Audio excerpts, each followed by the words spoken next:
മുഖംമൂടി അണിഞ്ഞ ക്രൂരത. ലോകത്തിനു മുന്നിൽ അയാൾ സുന്ദരനും ബുദ്ധിമാനും മാന്യനുമായ ഒരു നിയമ വിദ്യാർത്ഥിയായിരുന്നു. എന്നാൽ ആ മുഖംമൂടിക്കുള്ളിൽ ഒളിഞ്ഞിരിക്കുന്നത് ചോരക്കൊതിയനായ ഒരു വേട്ടക്കാരനായിരുന്നു.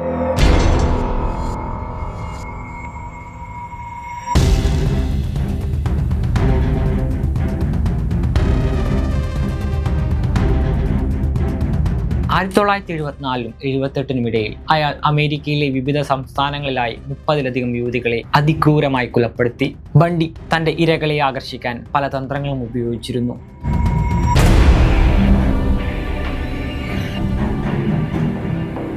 കൈക്കോ കാലിനോ പരിക്കേറ്റതായി അഭിനയിച്ച് കാറിലേക്ക് സാധനങ്ങൾ എടുത്തു വയ്ക്കാൻ സഹായം ചോദിച്ചാണ് അയാൾ പലപ്പോഴും സ്ത്രീകളെ സമീപിച്ചിരുന്നത്. സഹായിക്കാനെത്തുന്നവരെ തട്ടിക്കൊണ്ടുപോയി പീഡിപ്പിക്കുകയും കൊലപ്പെടുത്തുകയും ചെയ്യും. കൊലപാതകത്തിന് ശേഷം മൃതദേഹങ്ങളോട് പോലും ക്രൂരത കാട്ടുന്ന സ്വഭാവം അയാൾക്കുണ്ടായിരുന്നു.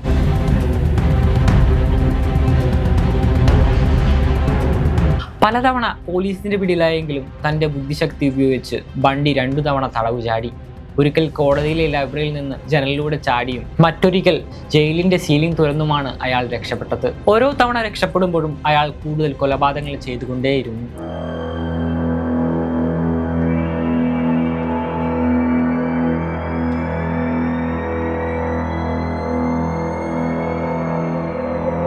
ആയിരത്തി 1978 ഫ്ലോറിഡയിൽ വെച്ച് ബണ്ടി അവസാനമായി പിടിയിലായി. ഇത്തവണ അയാൾക്ക് രക്ഷപ്പെടാൻ കഴിഞ്ഞില്ല. തന്റെ കേസ് കോടതിയിൽ സ്വയം വാദിക്കാനാണ് ബണ്ടി തീരുമാനിച്ചത്.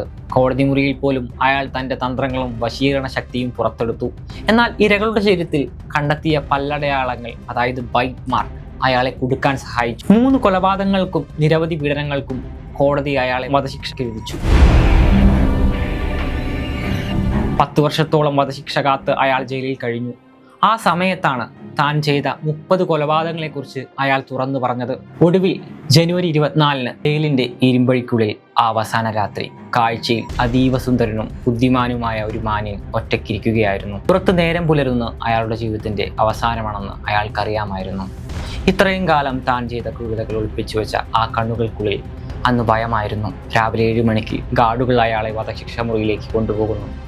കറുത്താവരണവുമായ കസേരയിൽ അയാളെ ബന്ധിച്ചു. അവസാനമായി എന്തെങ്കിലും പറയാനുണ്ടോ എന്ന ചോദ്യത്തിന് തൻ്റെ കുടുംബത്തോട് സ്നേഹമറിയിക്കാൻ അയാൾ പറയുന്നു. നിമിഷങ്ങൾക്കുള്ളിൽ ഇലക്ട്രിക് സ്വിച്ച് അമർത്തപ്പെടുന്നു. ആയിരക്കണക്കിന് വോൾട്ട് വൈദ്യുതി അയാളുടെ ശരീരത്തിലൂടെ കടന്നുപോകുന്നു. ലോകത്തെ വിറപ്പിച്ച ആ കൊലയാളി നിശബ്ദനായി.